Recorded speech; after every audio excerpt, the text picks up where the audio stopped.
Hey folks, fWhip here, and welcome to my 3-year-old, 8,152-day-old hardcore Minecraft world, where today it is time for a world tour. It's been a long time since I've done this, and last one took well over an hour and a half, so let's get rocking to see if we can keep moving on this.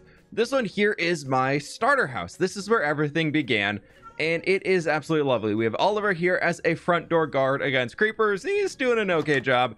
Inside here is my starter base house kind of setup that I still actually use for a lot of different materials that I haven't built storage rooms for around the world, so I'm actively still using my original starting point, which I actually really love the idea of. We've got storage underneath the stairs coming up into our starter house like bedroom area right in here, and a little balcony I can use to fly off as I go.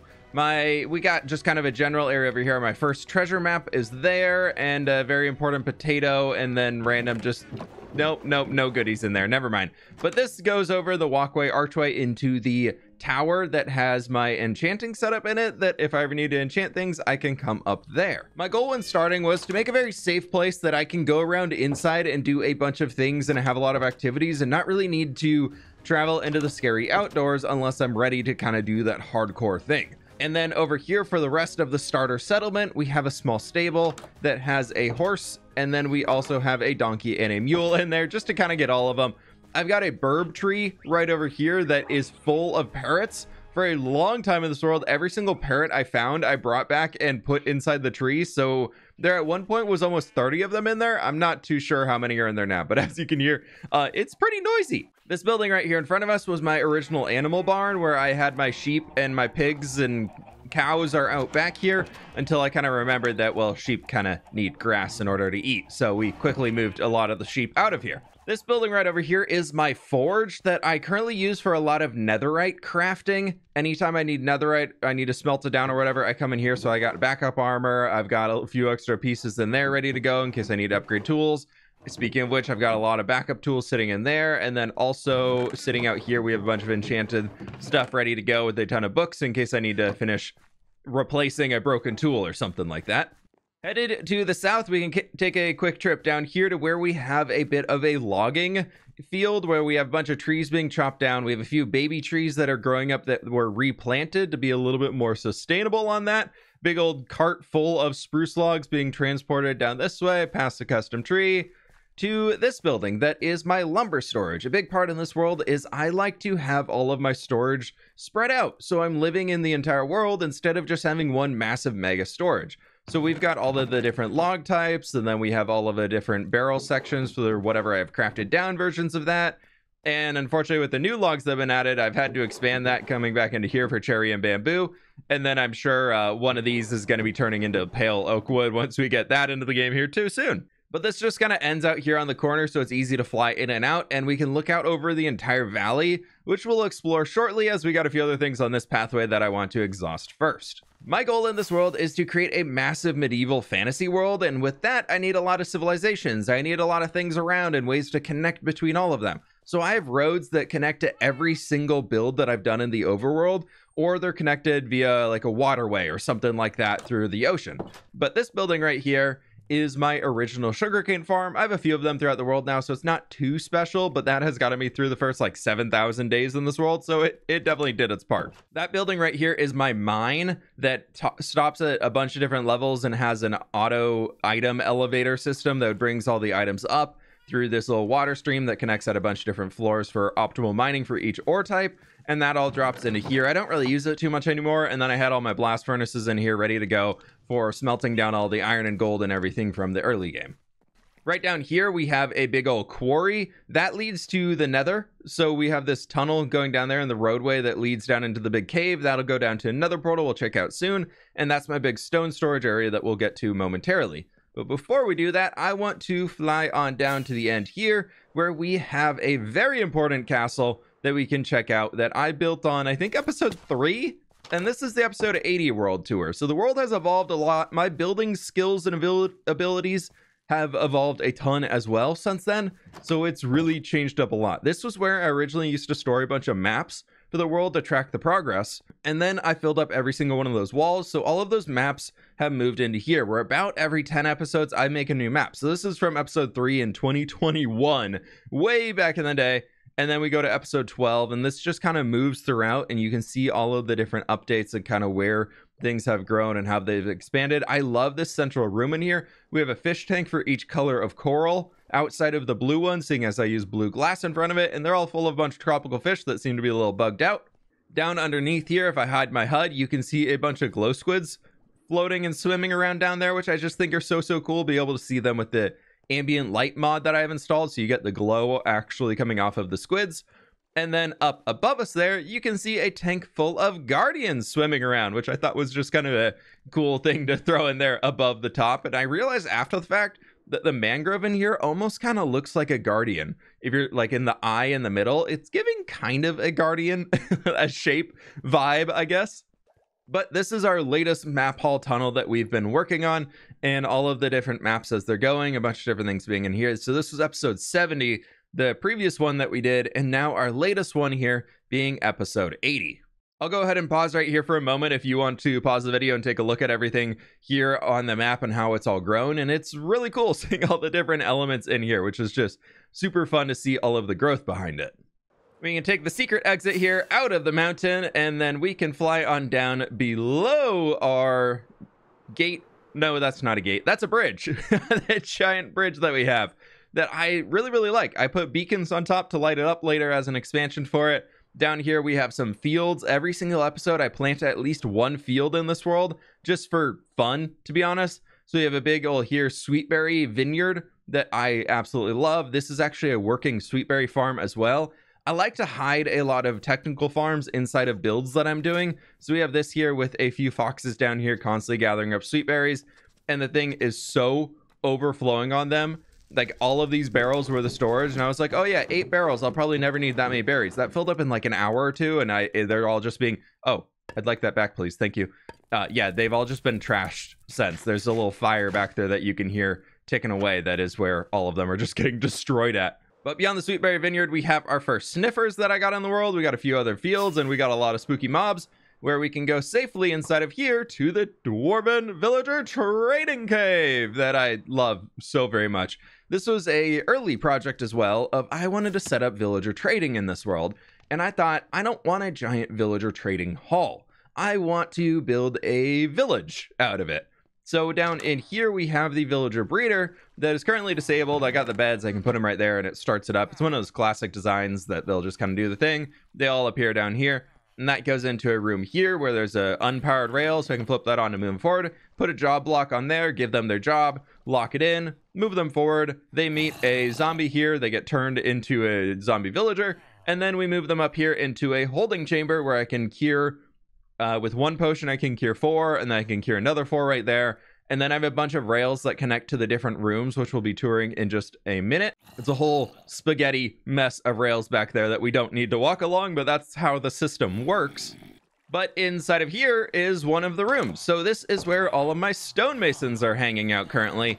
And I have expanded back here to add many more stonemason villagers as an example of how I can do that. But I wanted to be able to get a ton of bricks if I need it. And more importantly, if I really needed it, an absolute ton of quartz blocks. So we have a lot of these guys in here that are all just hanging out ready to go.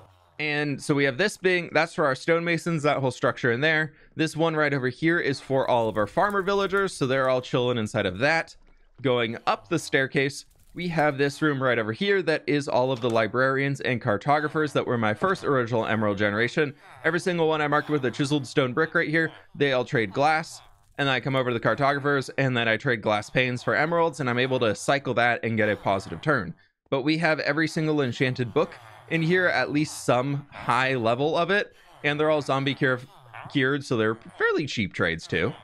Going up to the top level here around the back corner, we have a big old anvil just to symbolize this section, as I wanted this to be kind of like a steampunky classic dwarven style in here. But this room is where all of my toolsmiths are currently hanging out, so I can buy a ton of pickaxes, shovels, axes, hoes, all of that stuff And then I also have some armor smiths over here. Headed back down in the cave over on this side above the villager breeder. This is something that I really want to expand, and I think I'm just gonna have to make a new one because I kind of locked myself in here. We have a bunch of clerics to be able to buy redstone dust from, and it's not enough to sustain me. So that's a project that I want to be working on fairly soon to be able to, one, get a lot more emeralds, which I think rotten flesh for emeralds can help me out a lot. And then I also want to be able to get a lot more redstone. And then back in this room that kind of looks very forgy with the giant forge out here in front, and then all these pipes and everything. Well, it hides my massive super smelter. There are 64 furnaces in here, and it can smelt an entire double chest in less than a minute or two, which is pretty nuts. So whenever I need to do any mass smelting, I just come and drop it all in there, and it does a very good job for me. Around this corner, there's nothing in the house right there yet. There's nothing in this house quite yet. But the final one, all the way back here, we have our fishermen, which I use purely to buy campfires. And they are purely for decoration, as I love working with campfires. I think it's such a cool block to build with. So we have those everywhere in builds. And then throughout the rest of this cave, you can see we've got this big old tower up here that's just a really cool viewing point. The original way that I got in and out of this place before I had an elytra was up this water stream that takes you up there, and then I've remodeled that front entrance, but I made sure to keep the water stream exactly where it went before, so it still kind of landed in there, cascaded down, and something I can climb out as I need. But you can see part of that railroad network that connected all the different buildings, with the big old lake in the middle, mostly just to spawn proof things and also get some glow squid spawning in around there. I've got a big old nether wart field right over here. If I ever need to gather up some of that stuff, I can just come over here and grab it. And this amethyst railroad thing over here, minecart track that you can see, is to symbolize a mine. So I have my own personal track that I can ride around on a minecart, and it takes me between 4 different geodes. You can see one in here. There's actually a second one connected into it right back there. And if we were to take this minecart, it would take us through there into that side and then down a track, and there's another geode up there and one down there that I'm connected into.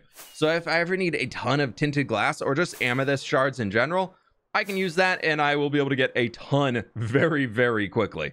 Let's work our way this way and we can tackle into one of my favorite parts of this entire world. First off, the quarry, and then we're going to be moving into the city, which has been one of the massive projects I've been working on pretty much the entire time I've been in this world. But the quarry here, you can see, is just a bunch of stone carved in, a lot of big geometric shapes, and a lot of wooden elements around to kind of show supports and people working in this area.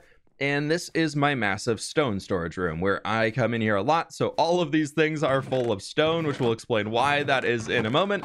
And here you can see an entire double chest almost full of shulkers of stone. So I've got a lot of stone to be working with right now. This is cobblestone and mossy cobble. We got our deep slates. We got all of our nether and end blocks back there. We got tuff and dripstone over here. We've got our diorite and our andesite. And then we have bricks, granite, and all of our terracottas over here. And that is kind of the main purpose of the quarry right up around here, just because I wanted to make it look like a real working quarry. We have some mules that are hanging out that are waiting to be used to like haul stuff around here. It's just kind of doing general work in this side of the quarry. I try and add a lot of realism elements into this, not just like me in a Minecraft world. I really try to go for that medieval fantasy vibe and really showing a society of people living and breathing and like a working society, and trying to bring that real element into it as much as it is only just me inside this world. But here we have the back side gate into the city that they made, quarrying out the stone to bring up this here so they could have an easy route to bring building materials into the city. And we're coming into the older industrial district. So we have a giant wagon storage here. We've got this building here that's supposed to be like a cookie shop. And in the upper floor of it is a cocoa bean farm. That is a pretty simple design. It's just right in here with a bunch of these things. You just press that button you press that button and then you press that button. I think I had to wire 2 separate ones to not break up the walls of the house. But down in here, we have my copper factory, which is actually just a fancy way of covering up a copper aging room, which I think I want to update since we have the new copper aging knowledge. But the idea here is that all of the raw copper comes into here.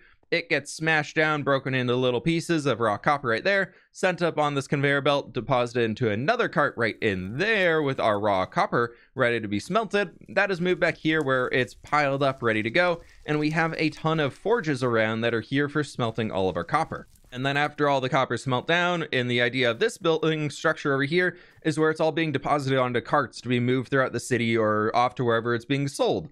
Then the actual real Minecrafty part of it is down this staircase in here. I have a massive room that can age 4 stacks of copper at a time that are all 4 blocks apart for the original optimal copper aging speeds, so we need to change it out and just kind of fill an entire floor full of this block. Or I think we can do the cut version and then lay blocks on top of that, and apparently that's faster. But I do have this entire room here ready to go if I do need to age that, so I might just branch off and make a second one that we can do all of the other style of aging and see which is actually faster. I do have a lot of cats around the world just kind of guarding from creepers being able to walk in and out of spaces, because not everything in here is fully mob proof, which is okay. It's just kind of a work in progress for a lot of it, but you can see a lot of custom trees. Pretty much everything we're standing around right now, if I go into a little free cam mode, you can see is all brand new terrain. This was the original terrain down there. So everything up here is hand built and hand sculpted as we're working throughout the entire space.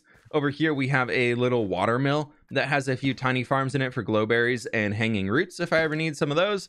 And that water mill connects into a channel right here for the mountain snow runoff to come down through here so it doesn't impact the city, and it goes out to the main river network that we'll see later. But we have a bunch of different buildings in here. These are mostly just purely decorative for now, and they're just kind of doing their own thing, but I really love the vibe of walking throughout the streets and everything in here. I just think it's so clean and really, really cool to see all of the different details coming in. We do have a few spaces that do have decorated interiors. Not everything has an interior currently, but I'm working on adding those in slowly as I go throughout.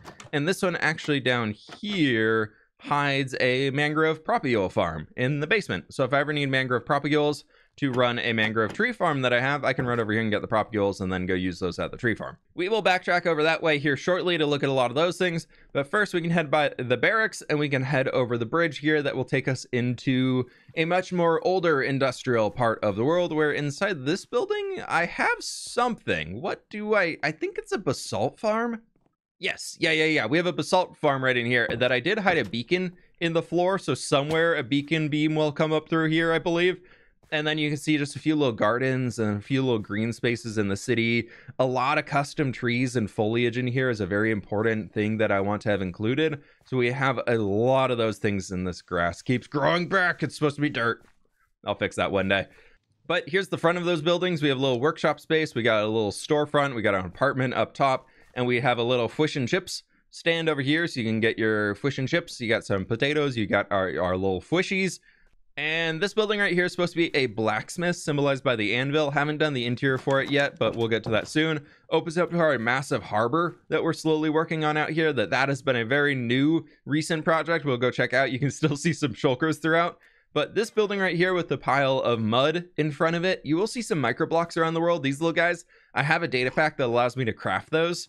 So you will see some scattered around for little details. But this hides a dirt to mud farm in case I need to get a little bit of it here and there, so I can kind of work on that and create some things. But we got a little workstation out in front of that just for the docks to fill in this space in front of that retaining wall. Small little chicken coop where they're all hanging out in here. And then we have a big old custom ship down here right in front. I think this guy's purely decorative, but that is right in front of our kelp farm that you can see actually working away. That has a few pieces of kelp in it we have a double chest right in there of just regular kelp in case I need that. And then behind that, I now am auto crafting these into dried kelp blocks, which is really cool. And then I do have the dried kelp blocks circulating through, so this will always have a stack of dried kelp in it ready to go. And then anytime that those are all full and ready, the rest of that dried kelp will just come down here and go off into it'll go off into its extra storage room over there. Had a mind blank for a second. But this boat, I'm really happy with. I think it turned out really, really cool. I'm starting to decorate along the edge down here just with some crates and little random things like copper grates and just more storage elements and everything like that. But the boat up here is a design that I made that I'm actually really, really happy with how it turned out. A lot of the colors, a lot of the different elements of the sails coming in. No real things on the inside quite yet. We'll fill that up with some stuff. I want to make it look like it's storing like a trade ship, and we need to bring in something here, probably just big piles of crates down in the middle, showing that they're kind of bringing those things in.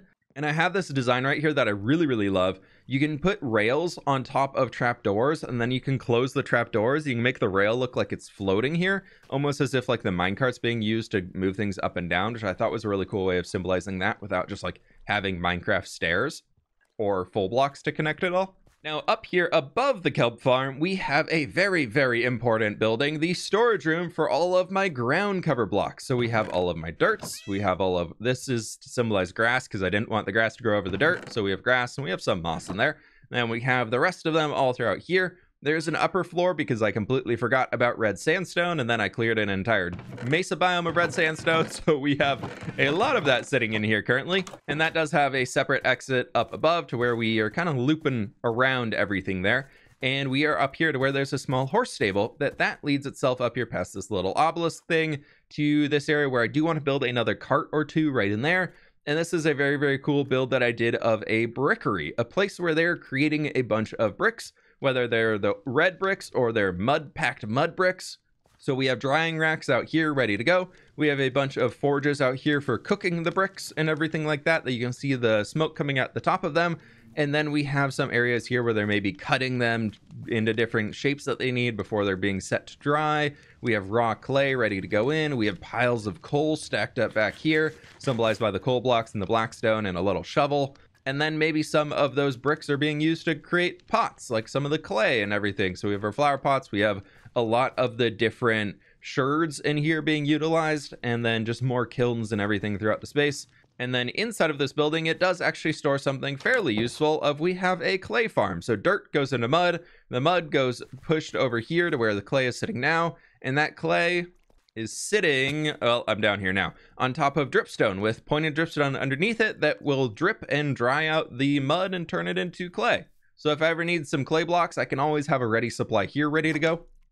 And then a more recent addition into this place that I love so very much, the castle sitting on the top to block off this entire mountain pass. And it's a little cartoony with our telescope. I probably need to redesign that. A lot of people want to see it redesigned, but I wanted to go for a very cold weather vibe for a castle. This thing is mostly just something to look at from the distance. There's not a whole lot to it once we get up here currently, but I really love it. I started using stained glass a lot to bring out shapes and colors.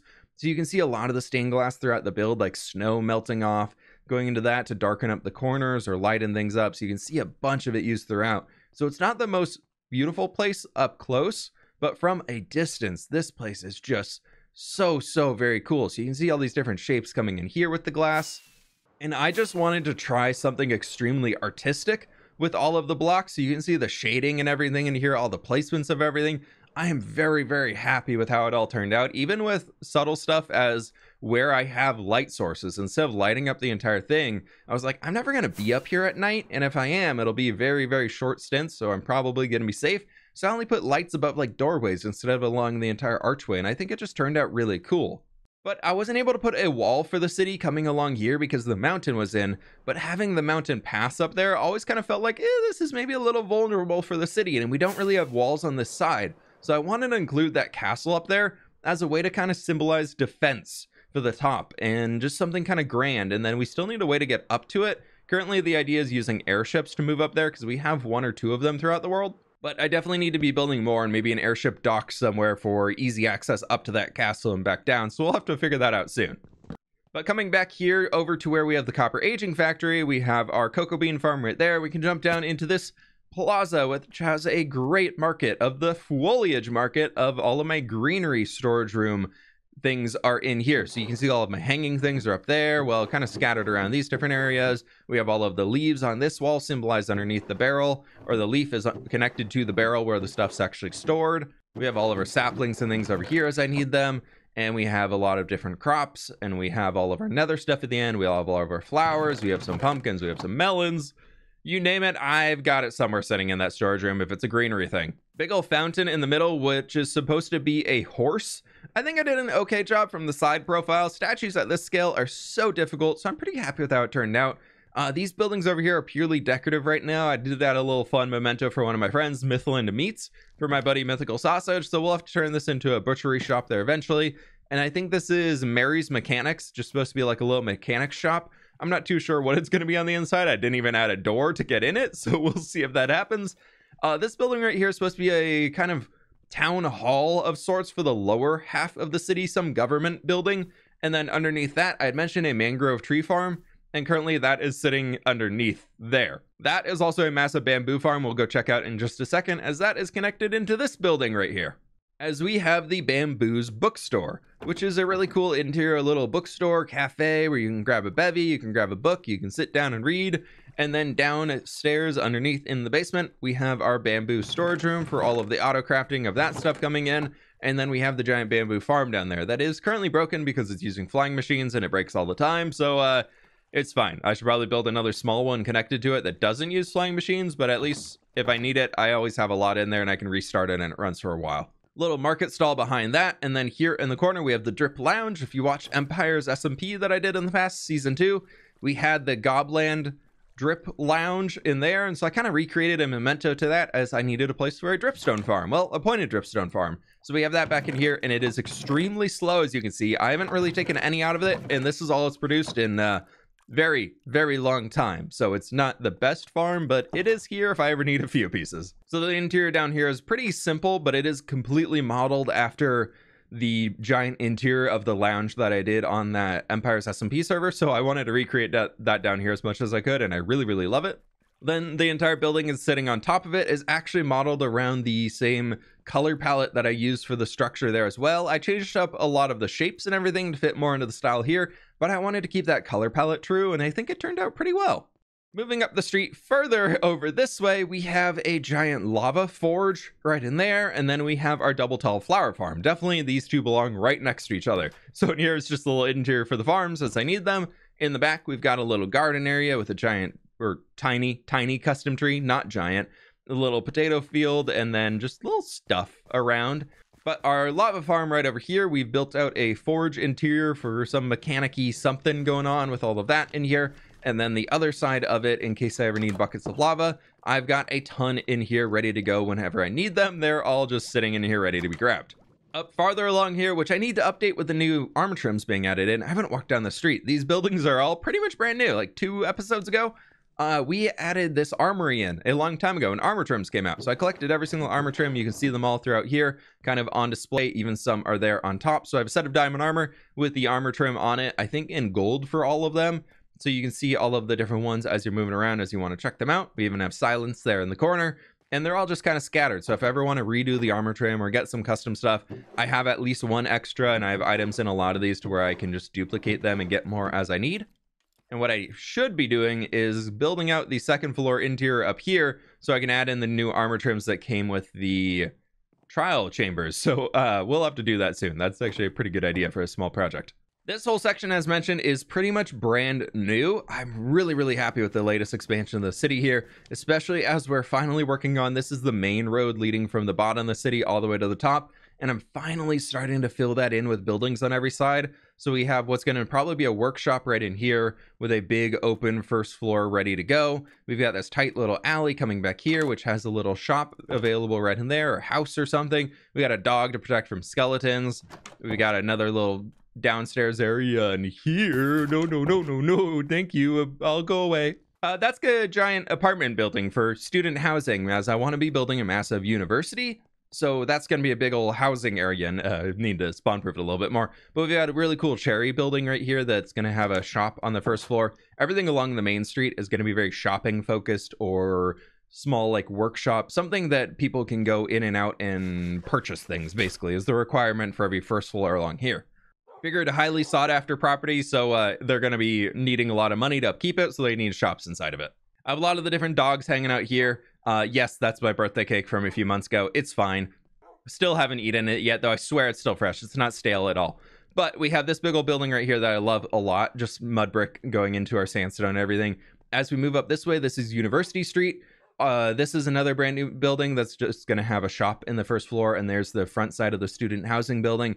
Over on this side, as all students need, we have a little cafe right in here for if they need a place to study on the corner. And then right next to that, we have a brewery, because that's also what students definitely need to get through the semester sometimes. And then in here, we have a little auto smelter if I need it. If I ever need to run something and I'm over in this side and I don't want to use the massive smelter down in the cave. But this is a brewery that I tried to make look kind of functional. So they have like the big brewing vats down in there. We've got like a tasting, experimenting room if they want to try out different blends and everything that they're working on. Then we have a dark area for storing all of the kegs and some more small brewing vats and everything like that. So I tried bringing a lot of realism as much as I can in Minecraft at this scale to have the interior be something that looks pretty cool and believable. And yes, at the top, those are all crafters being used to decorate the walls. I know. But over here, we have got a few cool buildings. Every single one of these has full interiors or housing going all the way up to the top floor of it. Inside the base of this one, we have a little, I think it's an alchemist shop. It's like a lot of little plants and herbs and everything that you can buy as you're going around. I really, really like how it turned out. So we got that in there. Then, did I put a sign on it? I don't think I did. I never put the sign on this one either. This one right here is a banner shop, or like a wool shop, where you can come and buy different fabrics. All of the different colors are symbolized in here, which I love so very much. Around the corner, we've got a little way up to an upper floor, where I kind of call this like a bachelor pad for some reason, but we've got a cool little interior space in here. Coming up to the top, we have a lot of place where you can see that they're still working. They're the ones who are running the shop down below, and they've got their little bedroom in there, and then there's like a little attic space up above that doesn't really have anything in it. But for some reason, I made this one connect into the other one. So we have a lot of just general housing and living chambers in here. We've got a little bedroom with bunk beds right in there. And then we have the actual bedroom for the whoever owns the house. They got their double bed back there, and just kind of same vibes, similar layout, but just making a little bit more unique since the last one. Did I close that door? I did not close that door. We'll close that door. Coming out the back side of that one, though, we'll check out that other front building when we get back around to it. But I have a glass factory. This is the Dwarven district of the city, so I wanted to kind of symbolize it by a giant functional thing. And I wanted to add a ton of color. So there's a bunch of different stained glass windows of all different varieties inside of here. We have an auto crafter here to produce whatever color of stained glass I want. We have glass written up there on the signs using the giant just glow signs and giant square emojis to be able to produce that. Got glass in here if I need it. And basically the idea is I can come up here and I can press a button, say like light blue, and that'll turn that on, showing it symbolized, and that's the one that's picked. And that will send dye over here into this thing where I have an auto crafter hid inside it. You can see coming in from here, we have that, where this up here is where I throw in all of the glass that I want crafted. That all goes into here, which goes onto our cart that actually just drops it all the way down there. And that ends up at the glass storage room, which we'll get to in a moment. But I wanted to symbolize all the different colors and everything in here. So we have a giant greenhouse attached to the glass factory that I just love the contrast of that. So we have so many different colors of dyes available in here and a lot of different plants and things, which is cool. That's a way to just get into the back and load in more dye into the system as I need it. There's a ladder to get up there to get into that, to load in all of your glass and everything. And then around the side, I actually do have a second greenhouse on top that's also fully decorated that you can access from the staircase coming back here, as we're going to eventually tear a lot of this down and create another section of the city up here. Coming from the glass factory, we can head on down this way where eventually buildings will go, and where a lot of these cobblestone outlines are. This little building right here is just kind of a place for students to hang out outside of the university. That's just kind of a peaceful place with some burbs on a tree. That's the whole interior. Coming across the street, though, we have this very colorful building with a little garden out in the back of it that I think is really cool. Just added some custom trees along the edge of it.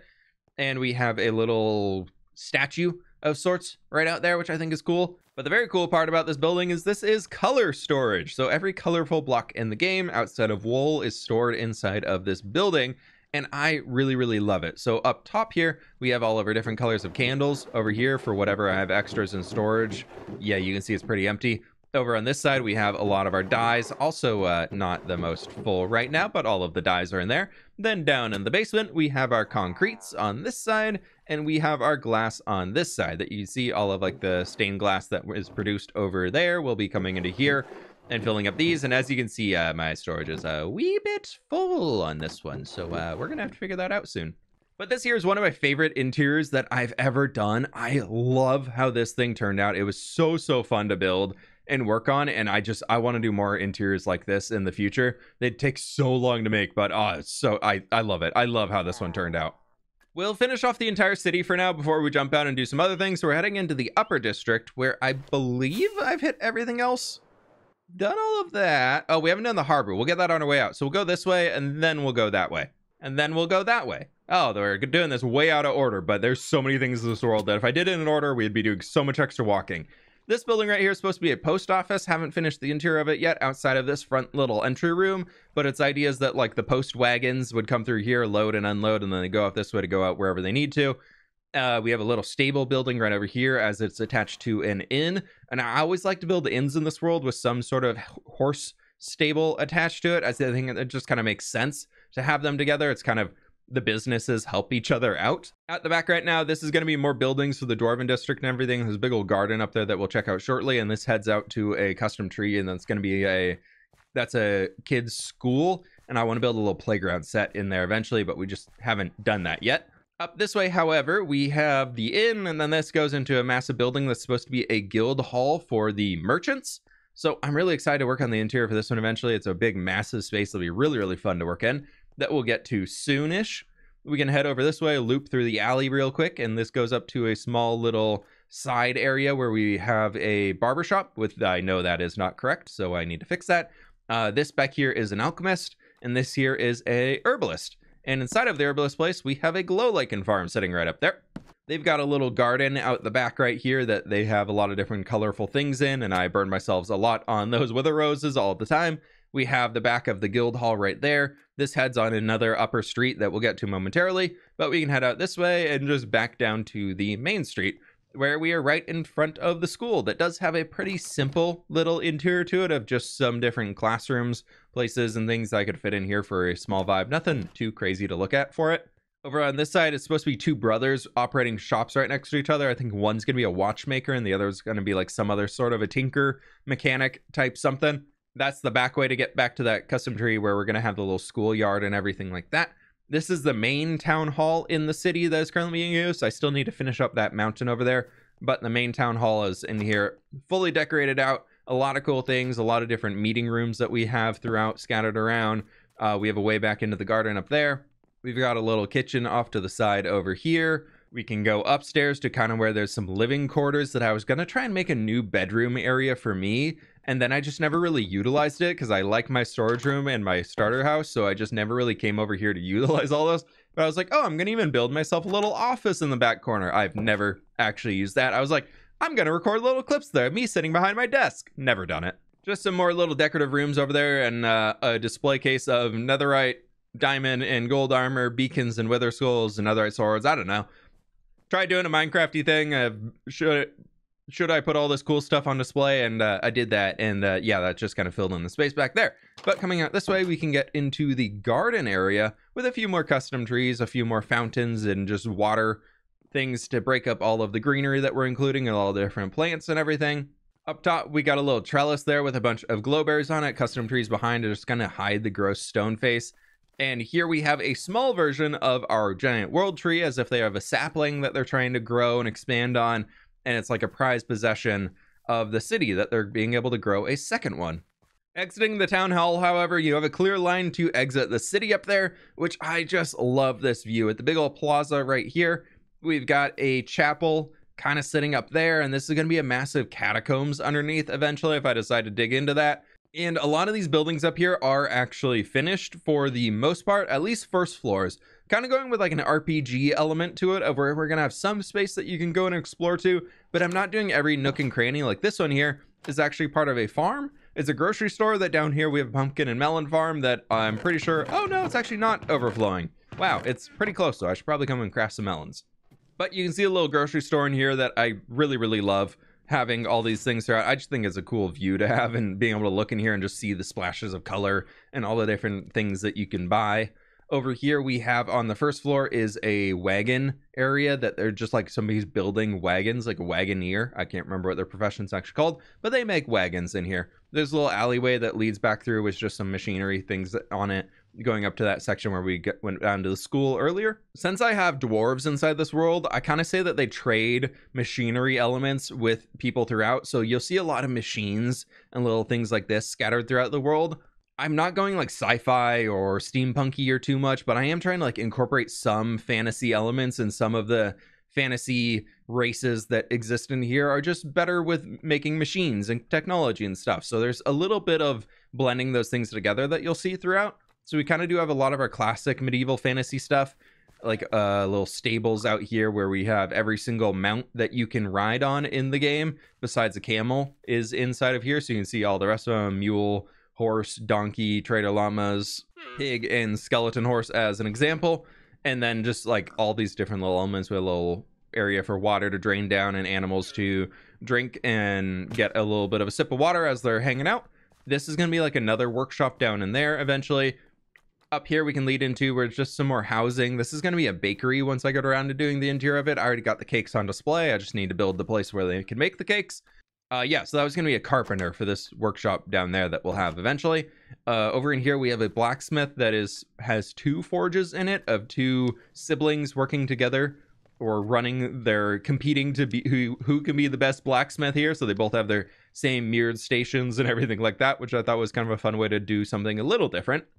Also, throughout the city, I have a bunch of shrines that you'll see throughout. Just little spots like this, just carved into the wall just for a pop of color for the most part. But when I was on my honeymoon a few years ago, traveling through parts of Italy, there was a bunch of things like this just carved into the old ancient touristy places that we were going into. And when I came back, I was like, I kind of want to include that in my city of what we're creating here. It's a really cool detail to like tell a story and just have something else going on. When we're actually walking around, it was like busts and sculptures and different things with like a writing and a plaque on it to tell you what was going on. And I can't really do that here at that small scale, but I can at least put a flower and some glazed terracotta to market. Inside of here, this is a wagon storage area. As you walk inside the main gate, they need somewhere to store their wagons so they can just walk throughout. I did have 2 villagers here that I was going to use to repopulate the city. Unfortunately, when I was working and doing a few things down there, pillagers spawned right up here and walked in and killed my villagers. So we don't have villagers to put in the city anymore. I need to get some more. Back down Main Street right here, though, we have the grocery store. And then over on this side, we have a little tailor shop. That's just a pretty simple little interior of somebody who is able to make some clothing for everybody else. Over here, we have another inn, which is pretty cool. We got some paintings on display, like a local artist that was selling some things. And then we've just got some seating areas out here, and we've got a little kitchen in the back. And then there'd be ways up to rooms and things up here, but that whole RPG thing, I did not build the second floor because there's a really cool explorable first floor. So why build the second floor? You can't see that from ground level. No need to build that. Yep, nope. Ignore that this goes up to the next layer, and you can see in the windows back here, please. On this side, I want to turn this into an adventurers guild right in here. It's very, very adventure-y and yeah, very lush and in the wilderness interior vibe right now. Out the back of the kitchen for the inn, we do have a small little garden and seating area for the guests to hang out in. And then we have, this is a library that currently houses the comment of the day books. You can see right here, I have finished 1 book all the way through 100 pages of all the common question of the days. I'm working on the second book. We're over halfway done, and it's going to go right there. So we have a little seating area down here for people to sit and chill and kind of read a book by the fire. And just a nice little place to have a place to store all those comments of the day instead of throwing them in a random barrel. But looping around for the final buildings in the city, we've just got some decorative ones back here that don't really serve a whole lot of purpose besides just finishing off the corner. And I'm totally okay with that. And the sun does set perfectly out the city gate. I love this view as the sun is setting here. I just think it's so, so cool. But outside the front of the city gates, before we turn and go back that way, we do have another stable and a small inn right at the front in case somebody wants a little cheaper inn or place to stay instead of going inside the city and probably paying the fee to the guards to get inside. So I want to include one out in front of just something more accessible to traveling folk. And then we have a bunch of windmills here because we have fields absolutely everywhere. So I need some place to mill all of the things down. So it's kind of the same windmill, just 3 different variations on it sitting out here in front. And I think it's pretty cool. But yeah, we have a giant not sweetberry. Over here, we have a giant flowering azalea vineyard of sorts right there in front of the city just to kind of fill in that space without a taller building that would be blocking the gate or any of the sight lines for the guards on top of the walls that we can walk back towards now. And I really, really like how this is all turned out together with the giant world tree up there that we've slowly worked on, that I think there's 70,000 azalea leaves placed into that thing now just to give it that really, really cool canopy. I still want to keep expanding it, but it is so grand to look at from down here. I love this thing. It has been such a pain of a project to do, but every time I finish the next stage of it, I'm like, oh my God, I love it. It's so good. Before we head to the west, let's head east, however, and we can check out a few things on this side with some more recent projects and a few things out in this direction that we can take a look at. So, starting off, we're over here first and foremost, and then we can stop at the new harbor section that I've been working on expanding. A little shrine here that you can say as you're going in and out of the city, you can light a candle for good omens and good vibes as you're traveling throughout or going in to meet people in the city. You always want good vibes wherever you're going. We've got some extra buildings here. None of these have interiors yet. My goal is just to make a really cool street as you're walking throughout in a full, just really tightly packed harbor district vibe. So we have a small stable in here with some horses in there chilling out, and a lot of other things. Just we've got a lot of back areas in here where I have added a little bit of decoration around. Like we have a little outdoor paddock for horses who maybe you pay more to put your horse inside, or they can stay out there. And then we do have a small storage thing built into the cliff itself for like a cold storage for some crops and things that are just need to be in a colder, drier space. So we have a little cave back here for the storage of all of that. Need to finish detailing this out. All of these are kind of new buildings as well. We've got a lot of storage rooms down here that will fill out with a bunch of junk as we're moving throughout, including this one that doesn't really have a door on the big one, but it's got a little space into here. So we'll fill that out with a lot of just stuff and barrels and crates and all those things throughout. All these buildings are brand new. That was literally episode 80, so we'll go see those in just a moment.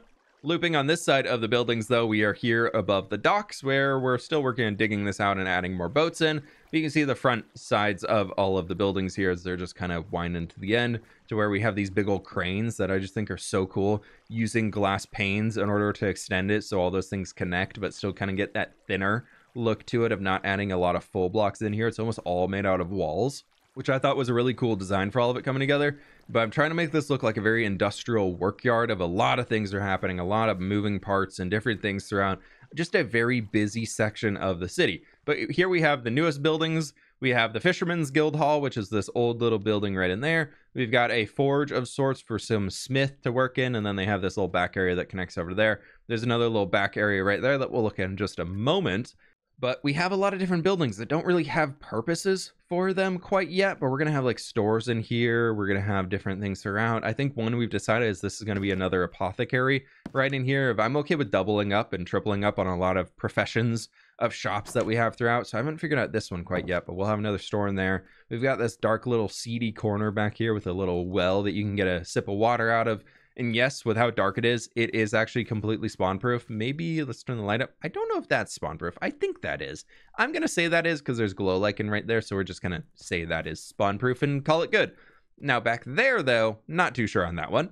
But as we exit that, you can see where the rest of this is going to be going with more buildings kind of filling these streets. I think a little side road around there. This connects in all the way back into the harbor right here to that front main walkway that does have a staircase right there that can get you down onto the wooden section where all the boats will pull up against. And then this is going to continue the road out that way to another gate to exit the city. And then we also have this right here where we're kind of out of the city. So we were outside the city gate. So these are kind of mostly just for decoration and kind of a first line of defense, but not anything super serious. So we have this big old bridge right here to be able to get across that leads into what was a mountain biome. Yeah, I've talked about this a few times, but if you're new to the channel, this was a mountain biome that went all the way up here. To prove it, you can come over here and you stand right in this place, and you look at the biome on the left side of the screen about mid-height right above the day count. That is a snowy slopes biome.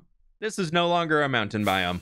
And for some reason, weather in my world is broken. It has not rained and or snowed or thunderstormed in this Minecraft world for over a year and a half IRL. Yeah, I don't really have to worry about snow appearing anywhere down here because the weather in my world is actually broken.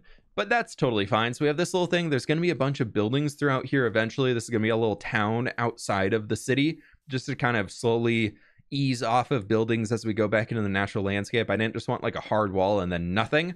So we have a donkey way station, which is a company that I run throughout this entire world as kind of a way to explain how things are transported around. So we have donkeys everywhere. They have this symbol, and every single time I build a civilization, I'm adding one of these in a little way station to where you can get some donkeys to haul some things in a chest for you wherever you need to go, just kind of to be able to explain all of that.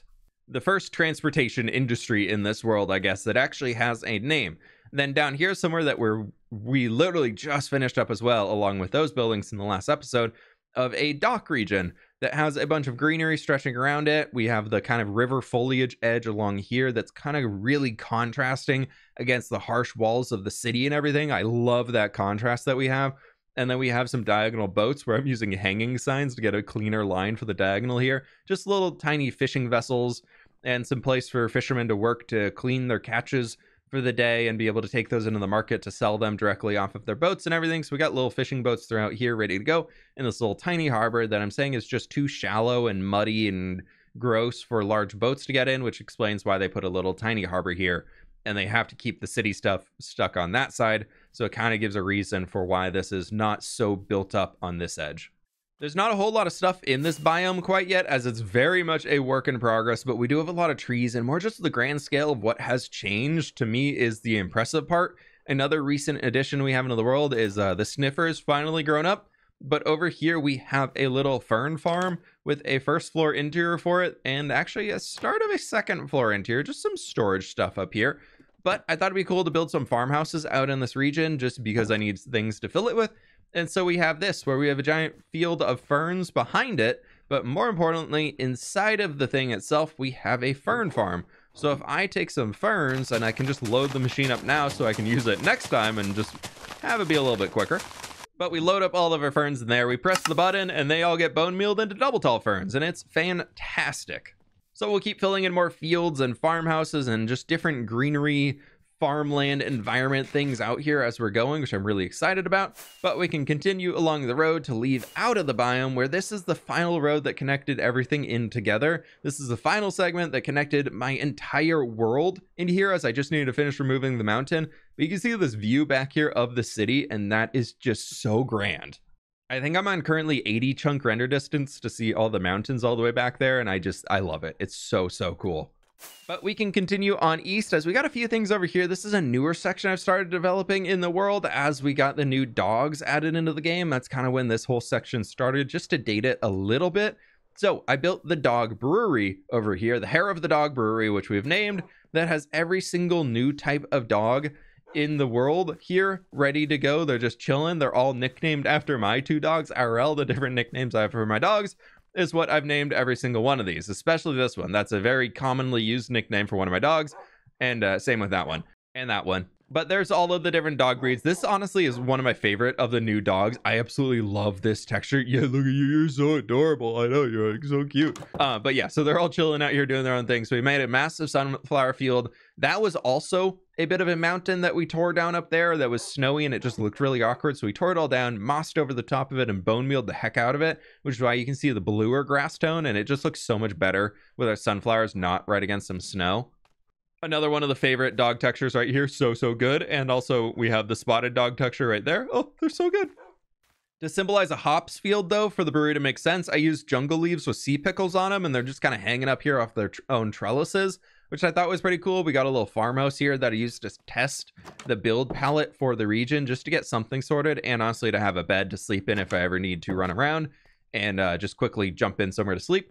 Got a massive custom tree along here. This river I dug out that goes, just for a little bit of an aerial view here, it goes all the way from the mountain up there to where it kind of starts behind that boulder, all the way down here through this little small river segment.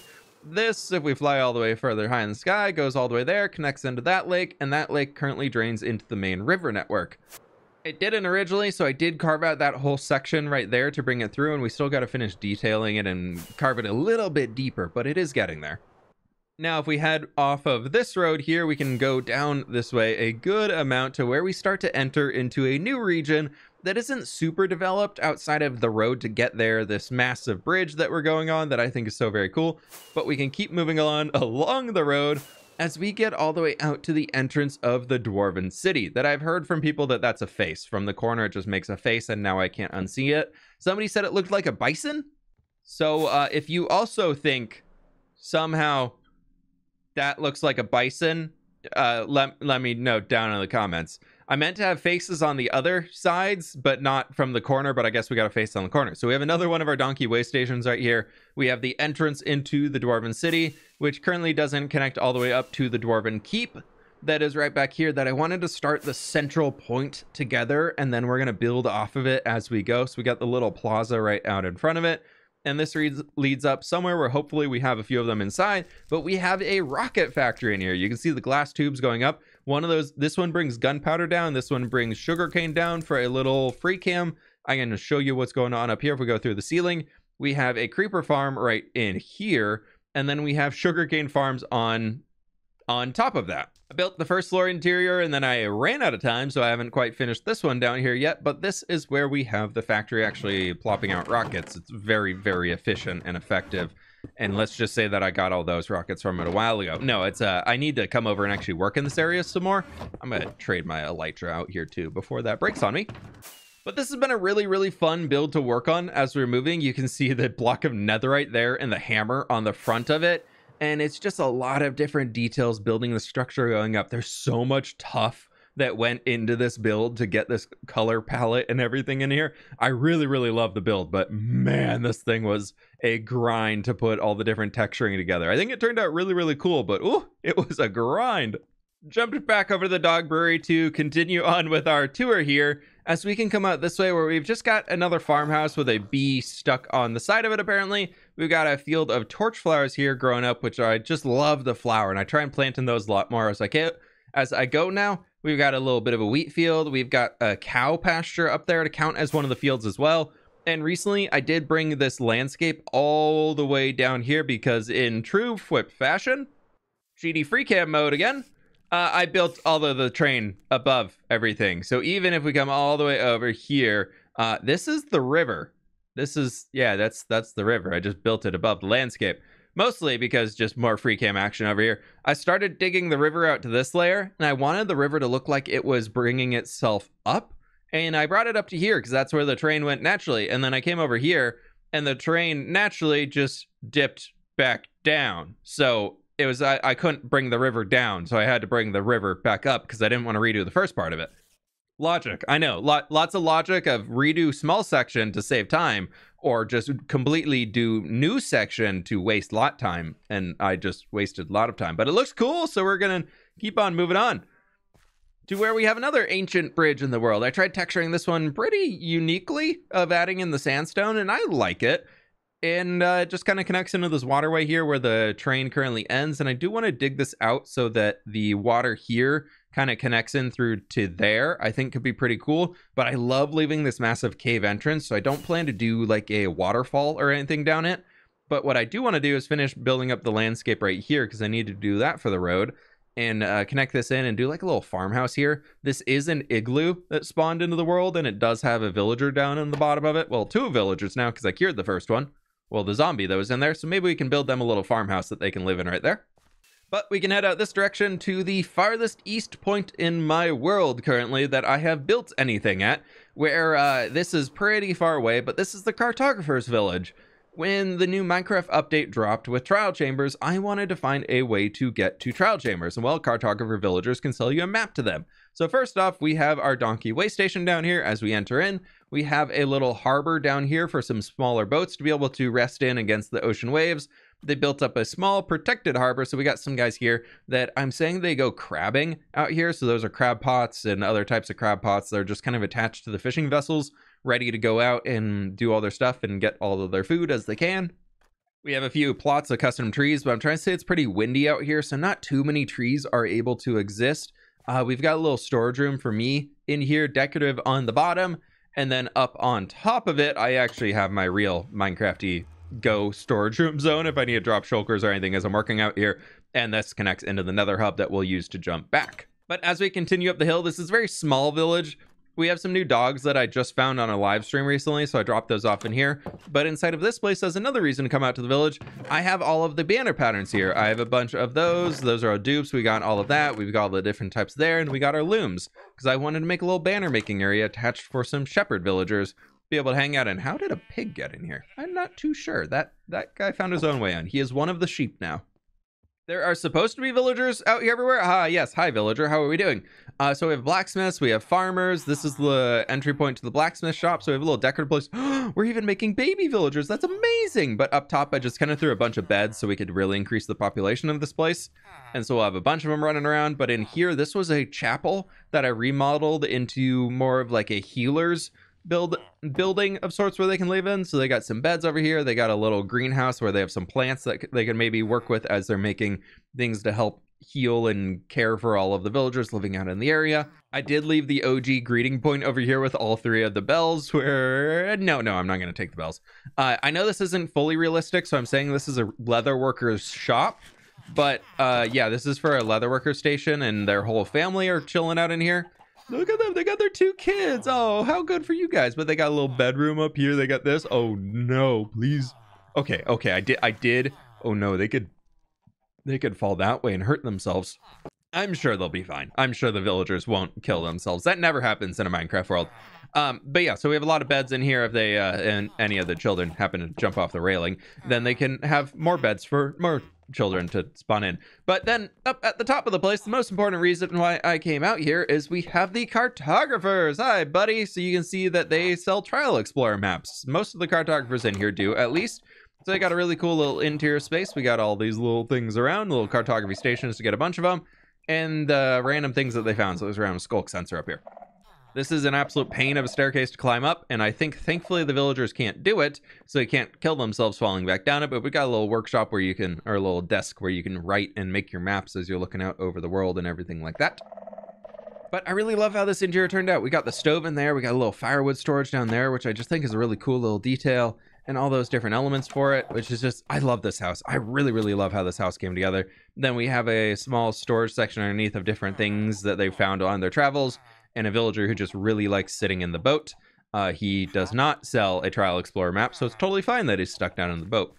But also for this region, I decided to do a lot of terraforming because I wanted a really cool coastal region for something out here unique. So we redid the entire cliff face, definitely all the way around the corner, not just as far as the thumbnail reached.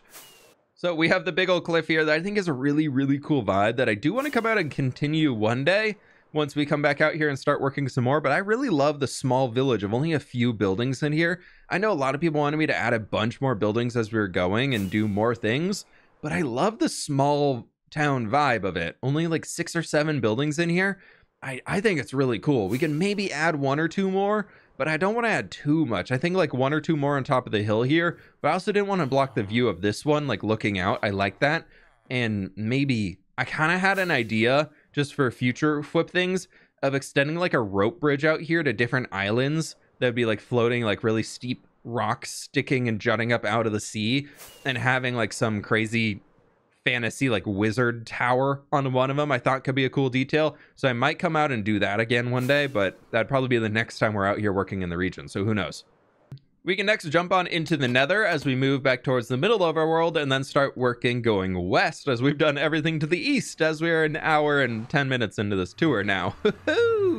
We'll see what this edits down to, but that's the portal there that's not really connected up to the Nether hub, but this is the Nether hub. We're inside the Nether hub. We have a giant ghast farm, we have a gold farm, we have a bartering farm, we have a hoglin farm, we have a froglight farm, and a magma cube farm. And then we also have the outputs of a drowned farm, and I now have a little honey bottle farm right over there too. And then we have our actual Nether hub here, which is really, really cool in my opinion. This is where I used to do all of my piglin bartering. Of each station in here has 2 piglins inside of it, so that was an absolute pain to set up. And then I decided, you know, instead of running around to check every single one of the chests, I decided to do one of the actual massive legitimate bartering farms that's now over here that really needs a building put up around it. My goal with this place is to create something that is a mix-up of like futuristic cyberpunk almost and ancient Greco-Roman architecture, including like all of the crazy lights being in here. We have all like the high-speed rails going around. We have a lot of like our end rod lights and everything like that, but then a lot of arches and just old Greco-Roman style buildings with the rings and kind of a Colosseum vibe in here. That's the style I'm going for. We'll see how much it keeps going as we move forward. My gas farm, unfortunately, this giant blob of obsidian and nether portals is broken. It doesn't really work anymore, so it's just kind of there. And I don't want to tear it down because that's like 5,000 obsidian, and I have mined enough obsidian in this world to never really want to do it again. Speaking of mining a lot of obsidian in this world, I've also mined a lot of bedrock as I've cleared this entire place to fly down into the Nether. And I've also mined a lot of the Nether as clearing this entire section in here for a wither skeleton farm perimeter that we have come back and recently upgraded in the new auto crafter age of Minecraft, so we can farm these guys up here, get them to drop all of their things, and then those things all come down here and get auto crafted into, this is for bones, I believe. Yes, this is coal, and back here we just have extra bones that I have on storage, but I came and raided this again recently. Aha, 2 bone blocks just came through. I have 2 storage systems because we do get a lot of items coming through, so we have wither skeleton skulls getting sorted up there. And then everything else that I don't want, aka stone swords or whatever I'm overflowing on, will just go and get dispensed into lava. So I can come up here, kill all of them, get a bunch of experience, and then they just kind of get all of the goodies going down throughout there.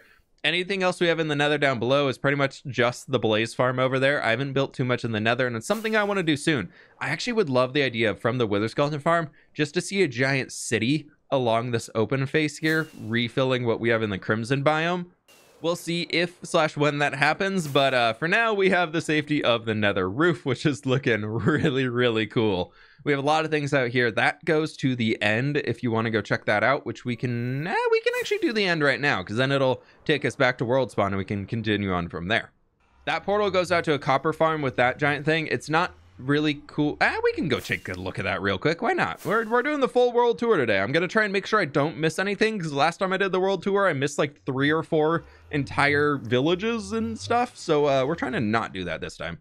Trying to actually hit everything. But yeah, there you go. There's my copper farm.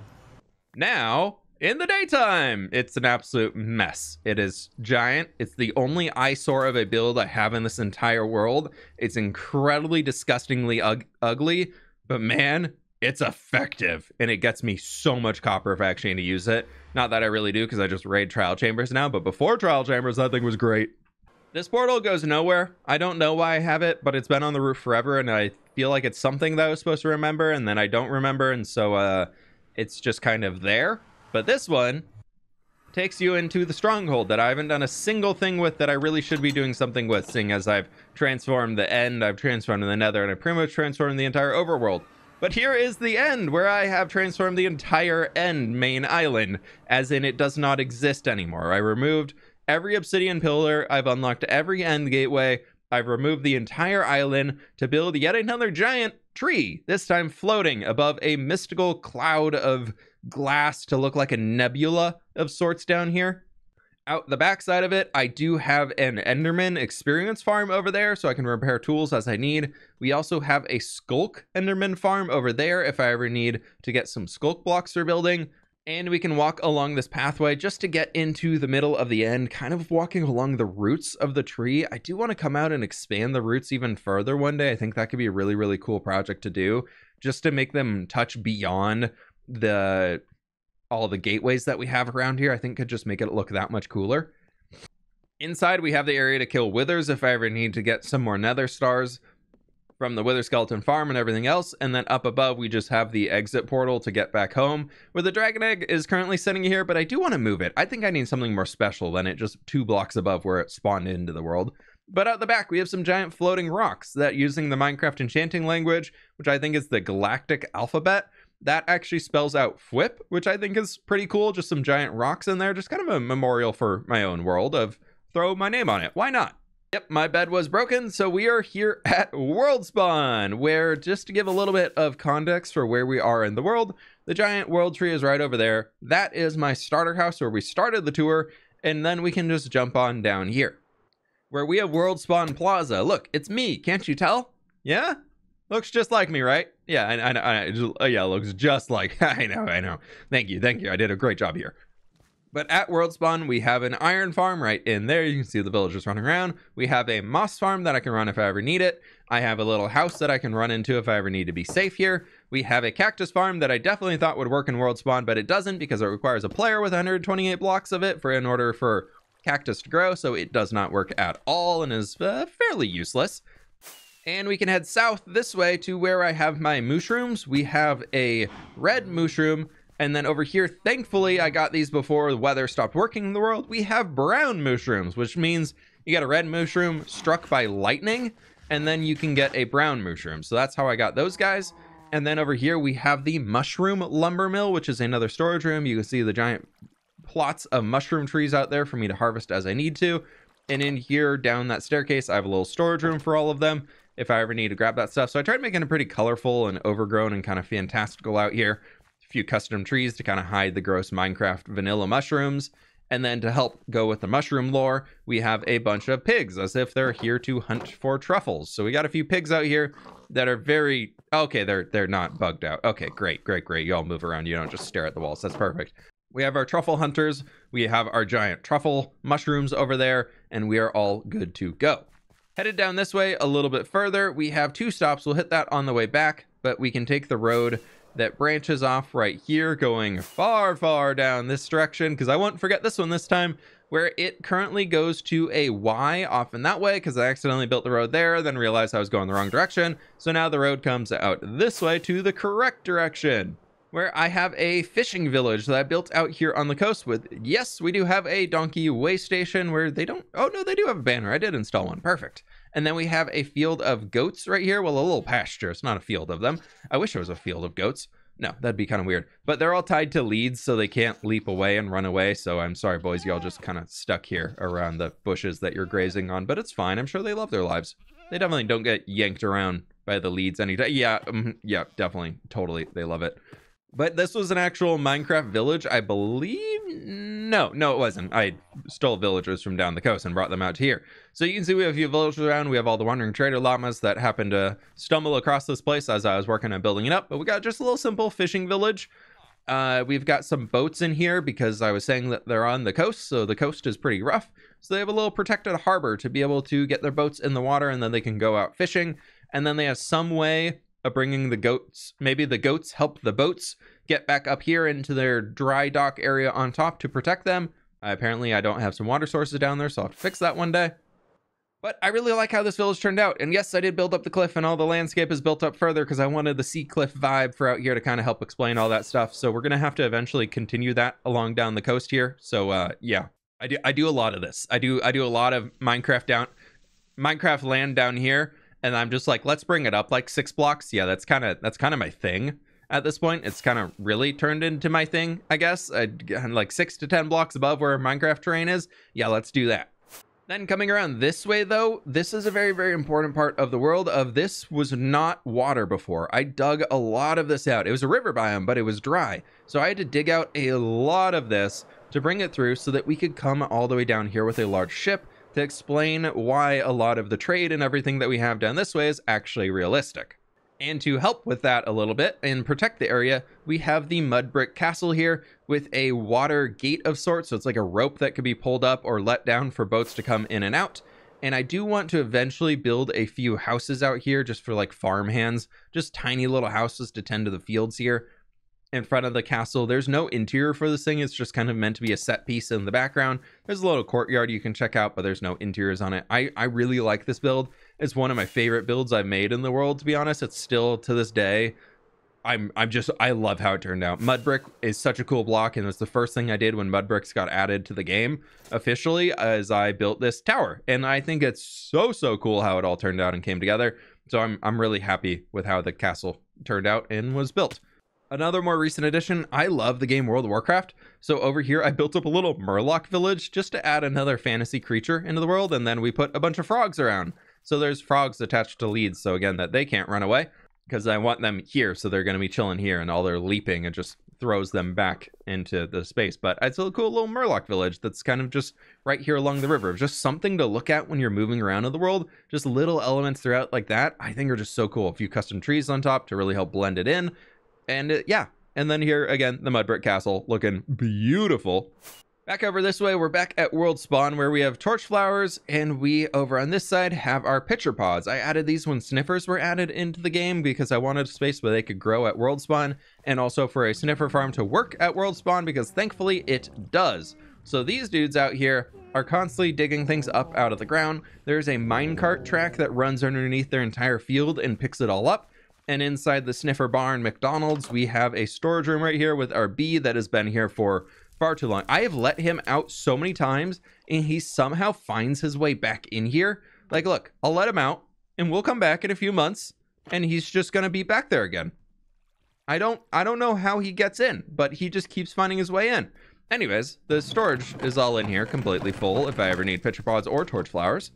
And then I just kind of plant them down here, let them grow, mass harvest the field, and then replant them anytime I need to gather up some more of them. But in order to hide the sniffers and all the creaky boat sounds, we've got a few custom trees out here in the front. I kind of like this one. That's a cool little tree. I don't think I have a schematic of that one. I might have to come back and grab that and save that again somewhere. But anyways, we got a bunch of fields, again, with that field and episode vibe that I go for every single time. We have all those throughout. So we have a lot of fields throughout here, as a lot of episodes have been spent working in this part of the world. Where up here, right next to the iron farm, which is in that building again, we have a wheat farm that is hidden underground, and the storage output comes into here, where I've moved it downstairs to install an auto crafter for it. So it's just auto crafting hay bales for me to take, and then any seeds and things come into there. And I think, nope, we're still getting wheat. Okay, cool. It's still coming in slowly. It's not the fastest farm, but it does get the job done over time. And you can see the farm right here underground, which is just looking really, really cool. All of the bees, I had 2 bees per layer. So there was 2 bees on each layer, and somehow they bugged out and they're all on the bottom layer now. But there is a villager and an allay on every single layer, and every once in a while this'll hopper clock will tick over, and then these note blocks chime, so all of the allays that are holding their wheat will just throw it at the note block, and that'll get collected and moved up into here for auto crafting and all that cool stuff. Looping a little bit back towards where we started the tour, we can finish off this whole valley here, move out down that way, and head over there to I think we're on the downhill run of this tour, but we have a lot more fields. We got a little fishing village down there. That's just something to look at for a background detail to fill the space. We've got an area for bee breeding right up here, that if I ever need bees, I build a little bee greenhouse right next to what is my original honeycomb farm that I still use. That's a little greenhouse right in here, and off to the side we have a bunch of bees in their little farm that gathers up honeycomb as I need it. All of the farm is currently out right now, so I'm slowly working through the supplies, and once I get through these double chests, I'll just refill the shears in there and they'll start producing again. But for now, I don't really need it. The original carrot and potato farms I have in the world are right here, still working. The villagers have been replaced many times because they've turned into zombies and burned in the sunlight, but they're still working and they're very effective. So that house has that's a carrot? Yes, carrot. Carrot storage in there, potato storage in here. If I ever need those, I can come and grab them, and just some extra detail houses along the back, a little grain silo and all that stuff. This was my original moss farm in the world that worked when I was working out of this house a bunch, but then unfortunately, because it's weird in some chunks, it actually doesn't work unless I'm in the area, so I just kind of got rid of it and built the new one over at World Spawn. So this is just kind of an old ancient structure that doesn't really get used anymore, and that's totally fine. It's okay to have a few of those throughout the world. The last element to look up here is we have a little dog house right there with 2 dogs that I found originally in the world, so they're chilling in there. And then we have a few more just little farmhouses and fields and things right over here.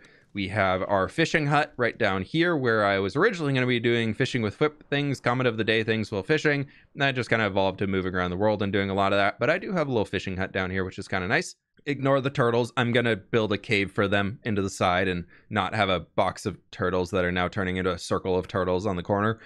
Yeah, I know it's bad. That's a project to do soon. Anyways, more fields. Look at that. Cool stuff. Yay. Great. Very fun. We have a small little, again, farm section right here, which is 3 little buildings that are in. And then we have a cool custom tree right there. We've got a cherry blossom orchard. I know that realistically they don't grow cherries, but I thought it was kind of a cool thing to build once the new cherry trees got added in. So in this world, they somehow produce a fruit. And that's the story, and we're sticking to it. We'll hit up that way for the custom oak forest here in a moment, as I do love my landscaping projects, as I'm sure you can guess by now. But we have the first town that I built up. This was back on episode 10. I did a big special for 10 episodes in this world of I wanted to build a massive town. So we built up all of this. It's super, super cool. I love it. And now it is basically a place where I leave all of the cats. That is the only purpose that I come back here for. Or if I'm going fishing, I believe a little bit of fishing loot is somewhere in these barrels. Yeah. This was an old storage room that I used. And then if I need to go fishing or whatever, I just kind of take a boat and I go float out in the middle there, fish, and then I just drop off all the junk in those barrels as I'm going, and it's fine. No interiors really on these structures outside that storage room, but I did come over here and expand it more recently to add a little bit more lore into the world. There's a region that we'll get to later called New Papyrus that's out in the desert. And I found a fossil out in the desert. So as a gesture of goodwill between that, the city of Path is what that city is called up there. And then we have New Papyrus as a good gesture, or I don't know, somehow trade something. We got fossil from desert here on boat being delivered up to Path to be displayed in some museum. I don't know, but that's the actual fossil. I took it block for block and have rebuilt it here. Lore. That's lore right there. Across the street, no, that's not a street, that's a river. Across the river, you can see a giant custom birch forest and a big old landscape, mountain, and everything that we'll get to shortly, as I've pretty much done everything over here. There's just some more fields and farmhouses and stuff out that way. Nothing too special to look at, nothing too unique. So we're going to probably leave those behind and jump up this way back to where the windmills were up at the city, and we can head to the north where there's some really cool stuff up there. First and foremost, walking through the custom oak forest that I built here. This was an actual forest that I just kind of tore all the trees down and came back and built up tall custom trees, something more horseable that you can actually ride a horse through the forest without hitting your head on every other leaf block that you walk by. So I like this a lot more. Added in a small little creek running throughout to connect down into the main river, just for some extra blue color to break up beyond all of the green. And we're kind of exiting that here to where I have an old Stonehenge build that was the original raid farm in this world, of where I got my first totems of Undying. And those totems came from a pillager outpost that has been turned into a pillager castle. I transformed this thing for fun and a really difficult challenge, to be honest, because it is still a pillager outpost, even if you remove the outpost itself. So if we are walking around here for a minute, you will eventually see some pillagers spawn in, and they'll be everywhere doing their thing. I did take the time to trap a Ravager down in there, so he's chilling, doing his own thing. And I guess I swear this is a pillager outpost. I promise there's supposed to be pillagers around here. They definitely shot me a bunch when I was building up the castle for them. That is for sure a fact. But I built this little forest behind it, just kind of small trees to really make the castle appear big and grand and all that stuff. And then there you go. See, there's pillagers here. I told you. I didn't lie. There's definitely pillagers here everywhere. Yeah. Oh yeah. Now they're all spawning in. Okay. Well, that's my sign. That's my sign to leave. And yes, that was a hill that is now turned into a custom mountain right there in front of us. It's pretty cool. It's got some grand stuff to it. And the most important thing is inside the monolith right here, the gas farm that I was showing you all into the nether. That's actually where this pops out into the overworld coordinates wise. And so down here, we have the output of the gas farm right there. And then we have a storage for it. This connects this pipe right over here to a creeper farm that I built in here for in the overworld. I can get a steady supply of gunpowder coming in too. So I do have a little creeper farm right here, just built up, just one of those simple bow tie designs just inside the mountain, so it could have something in here that's not just purely decorative. So when I'm around in the world just kind of doing things throughout here, we're still getting some gunpowder adding in, as that is rockets are one of the most difficult things I have in the world, which is why I built a rocket factory. I have multiple gunpowder farms and I have multiple sugarcane farms, as I am always running out of the things. So I wanted to get enough to be able to sustain it a little bit longer. So this is a super fun project to work on. Really cool to build up everything that we have throughout. And the best part of all of it is accidentally up here on the tippy top right above the clouds, this is actually the perfect AFK point for that creeper farm. I didn't measure it out. It just so happened that the math worked out perfectly, that like, I guess like a 1 block above this is actually perfect, but like this is pretty dang close. And it's a great view of everything that we've seen throughout the world so far. I love this so very much, being able to see everything throughout this world that we've been able to create so far in this region. It's gorgeous. It is so fun to see everything out here. And another massive project that I'm slowly working on, as we come down from the pillager castle, there's a road leading out this way, just goes to a ruined farmhouse right now, or not a ruined farmhouse, but a farmhouse that is let's say they are being forced to work with the pillagers. So they're able to be here because they supply the pillager castle with food and everything like that. So the pillagers are letting them live there as a like, hey, we'll take care of you if you take care of us type thing. Now heading further north, yes, I have another landscaping terraforming project that's not finished that I am working on, but this one is a really cool project. You can see we're already moving into multiple different biomes with the grass color changing. We have a mess, absolute mess of shulker boxes right here full of blocks to be able to build this space out of. And my goal is to kind of recreate something that I did back in my original building with fWhip survival world of, I love building a massive custom landscape, and it's very dark and spooky and scary underneath, but I'm taking all the dirt from down here and basically just moving it to the top level as we're going and expanding. Don't need to do that right now because we destroyed an entire mountain, so we have a lot of materials that we can use before we need to start gathering again. But with the new build height, we can do so much more in this game that I wasn't really able to do beforehand. So I'm trying to work towards creating that here as we're building all these rolling hills, a river winding up into the mountains, and it's a project I want to get back to soon. I'm really excited to be working on this, especially moving over into that snowy region there. I think it's going to be really, really cool to be able to make something fun for it.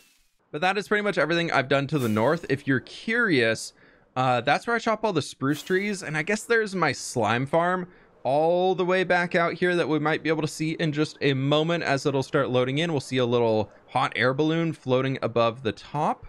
The entrance to the stronghold is right down there in that cobblestone. Yeah, I know, very, very well marked. But yeah, there's my slime farm. There's also a light blue flower farm right there, and that's the AFK point for the slime farm, so I can kind of get both those things as I'm going.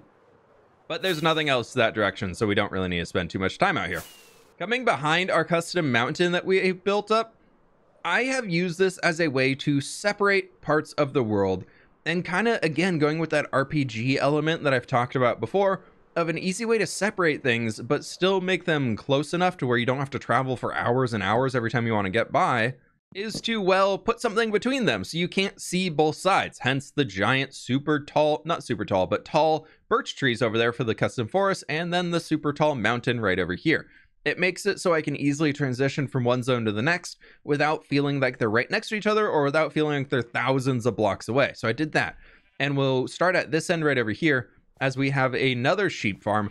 I missed the sheep farm back over that way. There's a sheep farm over there. You can go see it if you want to in the world download. But yeah, so we have a sheep farm right here for mass types of one wool color, and currently and probably will always be light gray wool. So I get that if I ever need some, I can just hang out here, and there are, I think, 14 sheep, something like that, in there that are all growing the same color of wool. Over here is a very, very fun project that I worked on that you can see by all of the horses out here in the pasture and slowly glitching through the fences and working their way up the mountain, as Minecraft mobs love to do. This is a project that I'm still kind of working on. I've almost completed it, of getting the fastest possible horse in Minecraft, which is 14.232. And if we turn on mini HUD right here, you can see that this guy's 13.879 as an example. I do have a 14.229 out somewhere in the world, so we're literally 0.003 meters per second off the fastest horse possible. But all of these are at 14.2 for the most part, and they're just slowly working their way up to being the fastest possible one. I'm also doing that with donkeys, which we'll see in a moment. But then over here to help with the horse breeding, I have villagers in here that can trade golden carrots, so I can just buy some pretty quick and then go breed the horses if I run out of it. And then as a way to test the horse speeds, we have some tracks out here. If I don't want to use the mini HUD thing, well, before I was using the mini HUD thing, I have the way to track their jump height, so we can see what they can jump on top of using snow layers to make it just that much taller than it was before. And then right here I have a testing track where if you run over this tripwire, it starts a counter in there. And then if you run over the tripwire all the way at the end, it'll finish the counter, so you can see how many dirt blocks it takes for the hopper to move into the barrel for you to get all the way to the end. So it's some way to test within Minecrafty terms of how fast something is. And it wasn't as close as I was hoping it to be, to being super, super accurate down to the multiple decimal points. So I transitioned over to just using mini HUD to save a lot of effort. Then the big racetrack you can see here is modeled after the Formula One track that was used in Austin, Texas, I believe. And there is a starting line right here that does that goes around and activates the lights on that thing that starts spinning, showing your race is going. And then there is a barrel counter to see your speed as you're moving throughout. So you can also test and see how quick you can get around the track, which is really fun. That I do want to transform more of it. I think it'd be really fun to do some more landscaping, turn this into a custom mountain, do a little bit more just general work to the course here to make it something a lot cleaner and more fun and polished, and turn it into just like a really cool event that we can have every once in a while, of coming out here and seeing if I can beat my best time. And then I also do have firework rockets lined up, so once you finish the track, it goes wee wee wee wee, and then we get some explosions, which is always super fun. Coming out from there, we do have two little stops. We have a sheep pen right here, as I have a village across the way and I wanted a place for some shepherds to hang out. And then it turns out that almost every villager that I have in the village decided to come hang out here with the shepherd. So yeah, they just all kind of exist in there. Inside this rock though, I don't do this too often, but I have a tree farm. This is for nether trees. I really don't like automating a lot of resources in this world unless they're so painful to gather outside of it that I just choose to not use them. So we have nether tree farm because gathering up nether trees is terrible, mostly because the fungus stuff, the warp fungi, hyphae, whatever the heck it's called, the leaf part of it, terrible. Hate it. Awful. I hate breaking them. I hate having to deal with that. So, and that they don't despawn. So I built an auto farm. I did it also for mangrove trees because they're so painful, but I won't be automating a lot of the other types of trees most likely. We'll see on that. But for now, we have that and we have mangrove tree farm back in the city. Now, all of the tulips around here, this is a very important part of, we have the flower forest biome right over here. So I have flower forms for all of the different types of tulips. And I also just have a full custom village that was here that I decided to just remake the village for everybody. And apparently the llama and the horse really love being on top of this block. So that's cool. So yeah, we have little villager professions for every single type of villager. They all have their different homes. Most of the homes in here are just a profession and a bed. And so we kind of have the villagers going out doing their own things. And throughout the entire time building it, to date, I believe we have only lost one villager from the village. So that is good news. So our little graveyard is right here with a single lone grave that hopefully we don't have to add anything to. But every single one of the structures out here is a different flower farm. That's where I found that the certain type of tulips spawn. And so I marked them by red tulips, orange tulips, pink tulips, and our white tulips that give light gray dye. So that's over there with our light gray terracotta. And then I still need to make something to cover this one up. But here in the back, I do have an azure bluette as well as an allium farm that is, I believe, out of bone meal now. But we can just basically, it's going to be really loud, but you flip that and yeah, you can see I'm out of bone meal. Otherwise, I'd be growing things. So I need to cover this with something. We might honestly just build a big rock up around it like I did for the nether tree farm over there. Who knows? Before we head further to the west, though, we can head a little east right now into the birch forest, which is just a fun little biome to walk through. We have the custom oak forest and the custom birch forest. Very different feels to it because those are newer designs of custom trees. I don't think I would design this way again if I were to do another birch forest. I'm honestly not a big fan of these trees anymore, but in the moment, I did really like them. So here in the middle of the forest, we have a bit of like a hunter's lodge. I think I should have made the road a little bit wider to get through, as this is kind of one of the main roads throughout the world. And it does get a little tight there by the lodge. But that's a-okay. So this entire biome has been custom built, whether this was like a cold stony shore biome over there. So you can see all the cold grass color and then the moss and everything. We have a little naturalist hut down here of somebody living out in the woods where I did put some frogs, but all of the frogs disappeared and ran off onto their own way. We have full custom birch trees around the entire place, full little custom trees scattered throughout everywhere in here. These are all just different things that I made and full like details all the way down to the riverbed. And it's just a cool little vibe. It's just a fun place to walk through.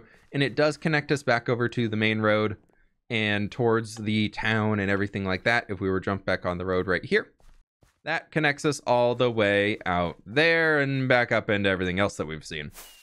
Working around the entire flower forest village that we have here, I do have massive plots of the different tulips as we're going. And then we can work out this way, past a big old custom oak tree. We got a little shed that I built up recently just to kind of fill that space. And we can keep on moving west as we have a road that connects very, very far all the way out to the deserts of New Papyrus. So we got a bit of a road to follow along.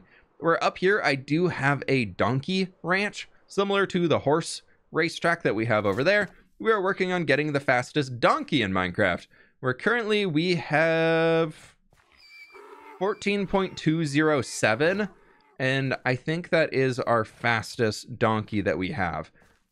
14.047. Yeah.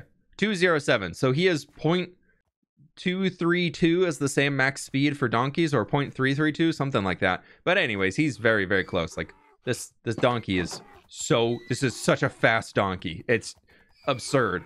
This was so much faster than breeding the horses too. We got way luckier on the donkey speeds as we were going up. I was also being a lot more technical about it this time than I was doing all of the breeding for the horses. That was just kind of off vibes, where this was very much, okay, we're picking the two fastest and then only using that to try and get another fastest one. But yes, so donkey ranch, we almost have the fastest donkey. Horse ranch, we almost have the fastest horse, which means we need to go find llamas and get the biggest, fastest llama. Well, llamas don't have speed, but the llama that can carry the most, and then also, you know, mules and all that stuff too. Over here, we have a village that is purely meant to be a background detail. As you're walking along the road, moving around in the world, I want to feel more full of life, full of stuff going on. So this village is an iron mining village where there's a mine going down there, just a bunch of whining caves and things. We got a little parrot to be like a canary in the coal mine type vibe. And there's not a whole lot of up close detail. We do have another way station in here, and then we just have a bunch of these houses that I literally just built on the fly. I was like, I just want to build a village out here. Doesn't need to be super detailed, doesn't need to be insanely full of life when you're up close to it as you're walking around, but I wanted something that just filled this space over here right along the other side of the lake from where our main road is going. That purely the entire point of this village, that project, was to bring more life into the world when you're traveling around, because I do like to travel by horse. We're going by Elytra here just to save a little time, as we are almost 2 hours into this tour now, for a recording side at least. So I wanted that view as we're moving throughout here of the village on the far side, and I think it looks really cool for that purpose, so I'm really happy with how that one turned out. We can continue along the road to where that Y comes in, and then we can split off down this way to continue the rest of the route going down to where we do have a little house here that we'll just nap on their front yard. As that now brings us 9 Minecraft days into this tour. But we have a small field over here that is still growing up since I planted it way long ago, because I don't really spend a whole lot of time out here. I kind of built this house, put the field in, and kept the road going, and I don't really spend too much time there. But we have a village on the edge of the savannah that I really want to come out here and transform soon into some sort of ranching settlement. I think I want to do a giant cattle ranch out here. Could be really cool, but that's kind of just a background detail again for something along the road as we're traveling. And another village transformation, so we'll get to that in the future. But down here we have an ancient stone battlement that's very crumbled down, that used to guard the passage that nobody really upkeeps with anymore, of some lost civilization. So it's just completely ruined and just a detail to walk along.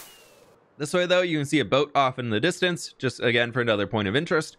And then we have another village right here that we can explore soon on how we can transform this. We can see it just kind of coming down the hillside here. It's very crazy on the elevation for how to get from the top to the bottom of, I don't know how a village generated here. Minecraft do what Minecraft gonna do on generation, I guess. And it's pretty cool. But yeah, so we have that ship out there just to symbolize like things are moving around. It's not my best boat design, but I like it. I think it's kind of cool. And then this brings us to the deserts of New Papyrus. As we venture along the edge of the jungle, we get into the Mesa biome, where this is one of the largest transformation projects I have attempted so far that has been more or less finished up. By more or less finished up, I mean I just haven't really done anything underwater over there to really dig that down. But this is a mesa biome, and you might notice something a little bit different. There is regular sand in here. I mined up all of the red sand and turned it all into regular sand because I think it looks so much better in Minecraft for the contrast between the two, instead of the red sand going around. So I did that. I carved out this river coming all the way throughout here, put in the palm trees, did this lush like Nile River atmosphere, I guess, is kind of like my envision of it. And that goes all the way down here to continue along with this. All of this you can see was dug down and onto the waterway, where we're going to continue extending it around that way. My goal with this space is to have just this really lush river basin along here of these life-giving waters in the middle of the desert. So as we kind of move throughout, we're slowly just adding more life and lushness into the desert, as you can see a lot of it over there that we'll get into soon. But this, similar to the giant monument we have guarding our gas farm, we have a giant monument here that has the most important farm that you could ever need in Minecraft, of a seed farm. Yep, this makes seeds. That's all it does, is you flip this, and eventually seeds will come up here and shoot out. I don't know if there's bone meal in it. I might have used it all, but the seeds eventually, you will see them spit out the top of the monument, hopefully. If we actually, yes, we do have bone meal. So it goes in there and it just spits out the top of the monument. And then there's a little hopper that picks it up underneath in the water where they all land perfectly. And that brings them down to be stored in there. It is the most over the top seed farm I think I could have possibly made in Minecraft, but I love the thing. It is so funny. And the funny part is even more so that I use it a lot to get wheat seeds. Yeah, so that's part of it. But we have like the cascading, like hanging gardens, water vibe coming all the way down here. That goes off all the way into the river there. And then I need to probably build this up a little bit more to kind of limit how much water is really coming through here, because it doesn't look a whole lot natural, and it's able to flow down that it doesn't flow over that. But you can see like we have the big barricade here where it just kind of sand fell in and it can't come this way anymore. And we've lost a lot of the structure into the ancient sands shifting around and covering up this part of this monolith as it's built up along the sides and hiding parts of it, as it was built into the side of the mountain by somebody way long ago. Back to the front of the desert, we can jump into the road network itself and fly along that, where we have a trade post here, which actually just hides a nether portal inside of it for how I get out to the desert. So I have that here for when I want to actually access the desert and do things out here. That's available, ready to go. And then you can follow this all the way out to where I transition the road into being mushroom block using the inside texture of it right there. And then we have a bunch of our birch, stripped birch and birch planks in there just to make a little bit more detail, to be almost like a saffron plant. I know it's not fully realistic, but some fields out here we use our crimson little roots, I think they're called. I don't really remember. What are you called? What is this? Yeah, crimson roots. Wow, look at me go. So we have fields of that out here just as a unique crop for the region. And then we have a bunch of crop fields and everything as we're going throughout. And these are actually working villager farms. Of that is a carrot farm right in there. I think the villager died.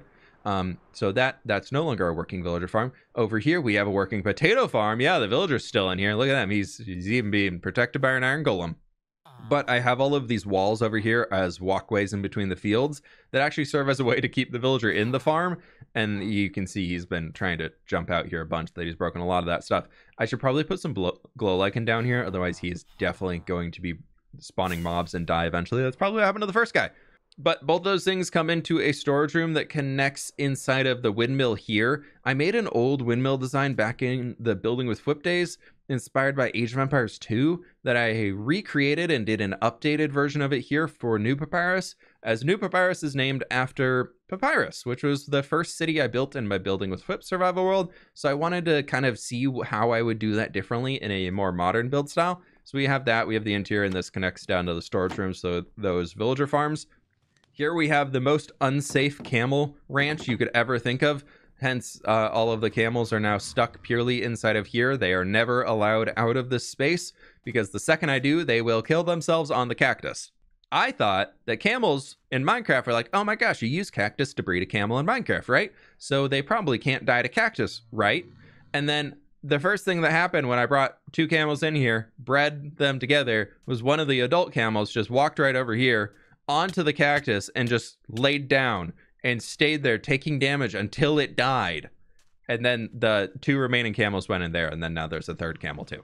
But thankfully, this little lush area down here has another very important purpose to it, outside of just being a cool little oasis here inside the desert. I'm trying to use our amethyst buzz as like a succulent of sorts.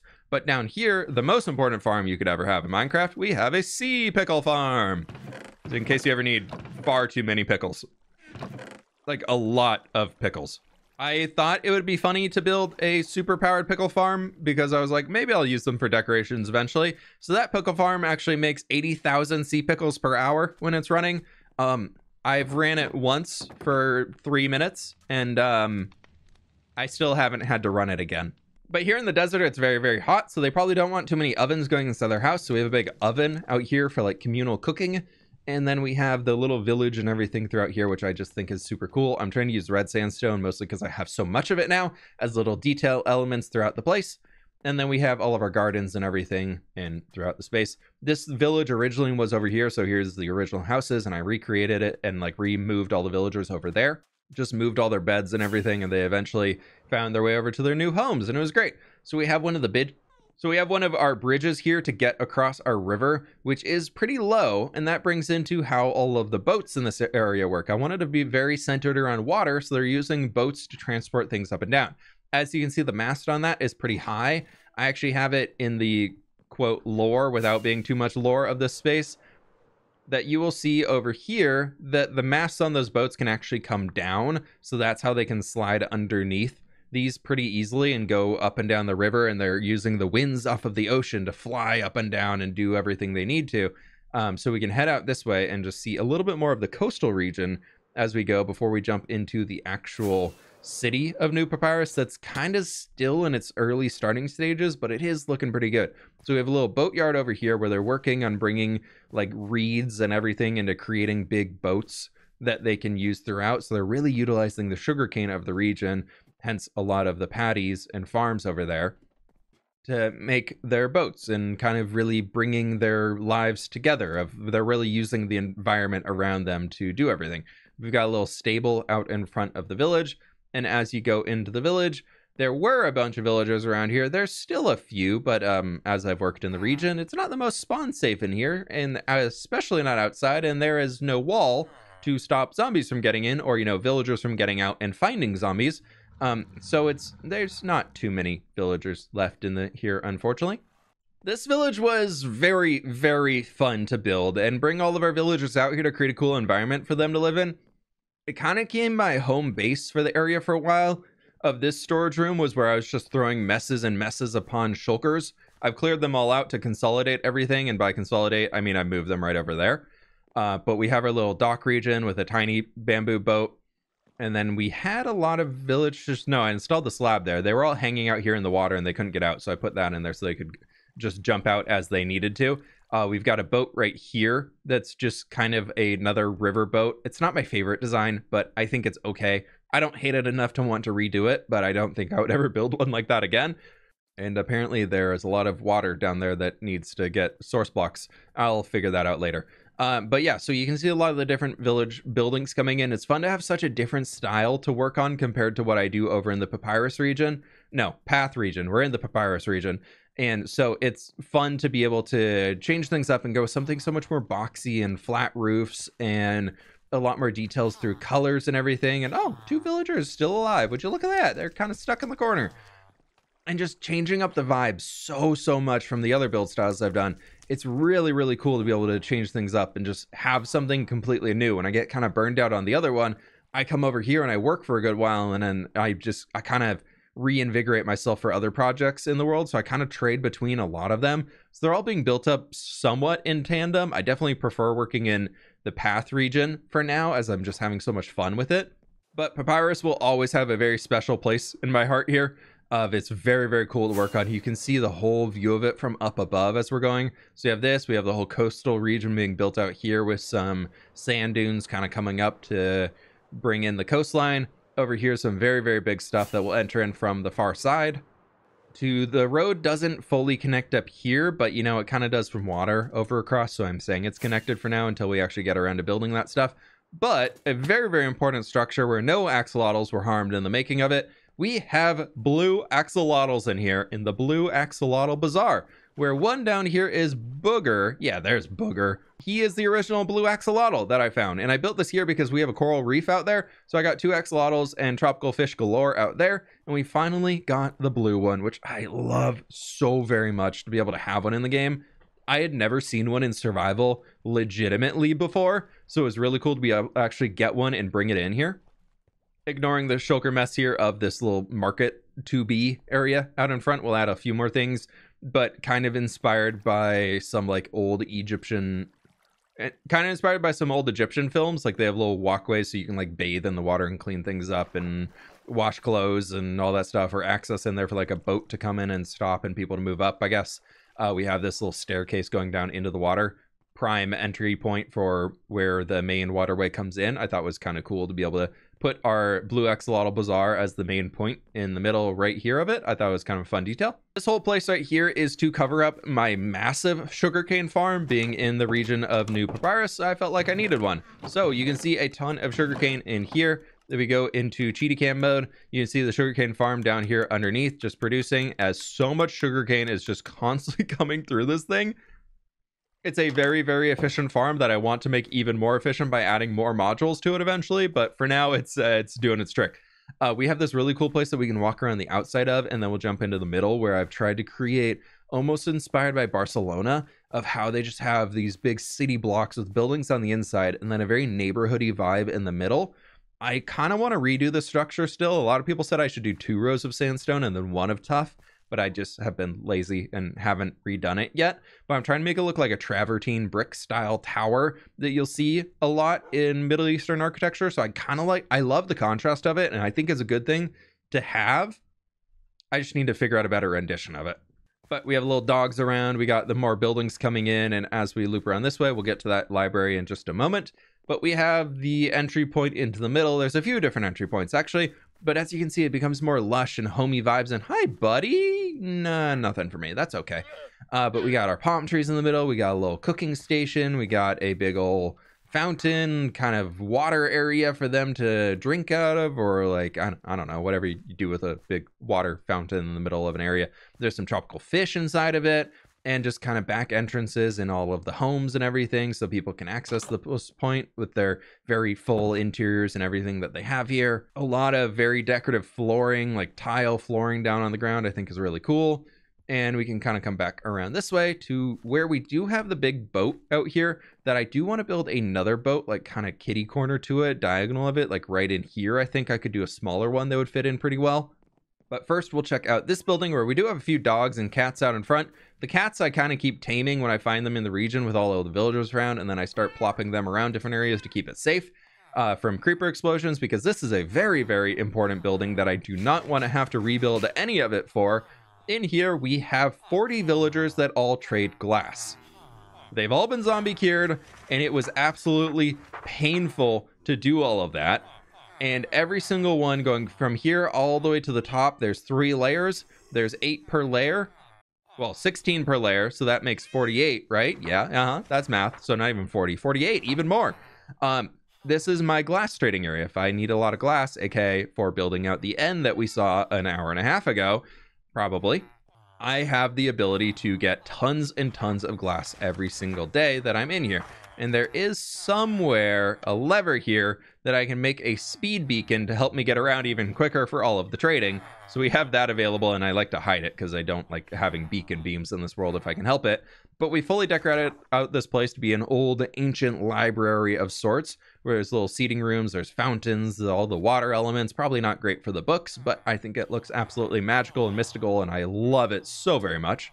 And currently that is the end of New Papyrus, as it doesn't go any further than just finishing this building coming all the way down around the back end. But we do have the boat over here, which is pretty cool. It doesn't have a whole lot of detail on top of it quite yet, or even a way to access the top of it. But this is the first big boat that I ever built myself without following a tutorial or even like getting inspiration from anybody, that I actually liked the result of it. So I'm really, really happy with how this thing turned out. It's forever going to be a very special place for me.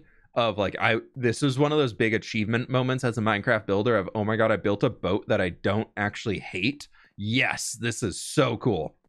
It's definitely very comically sized with a giant wheel here for turning the rudder and everything. And I don't think there's too much detail in here. I think there's just general staircases to get around between different layers and everything. The people operating the oars would be in here so you can row and all that stuff. We maybe will come around and finish the interior of it, but for now, nah, probably not. I believe we are on to the final stop of this world, out here in the ocean, where it is a wee bit of a flight away, but it's starting to load into the distance. My guardian farm that I've turned into this massive tower out here to reach the AFK point up at the top of this thing. It's not the most efficient guardian farm, but it does get the job done. And I love the build and how it all came together in here. I cleared an area probably 2 or 3 times larger than I actually needed, so I could decorate and build this whole thing out, almost like an Atlantean style of sorts, my own rendition of it. And I love the clean cut look of this whole thing. The guardian farm is hidden inside of there. We have so much coral sitting on top of waterlogged slabs, just to get that pop of color throughout here. We got these big old towers going around the entire edge. They need to be textured coming all the way down still. And I tried to make it as perfect of a circle as I could, freehanding it originally, and I didn't do a perfect job, but it's close enough for being an odd, like 2-block wide thing, because that's how the guardian farm goes, and I didn't want the inside to be offset. Thinking of that, I probably should have let the inside be offset and built it to a single point, but that's okay. Yeah, so we have extremely laggy guardian farm in there with all of the bubble columns, moving the guardians up to the top. I can jump on down here, pick up and craft all my different things that we need to turn this into an auto crafter soon and just get that storage room fixed out and make it into something really, really nice.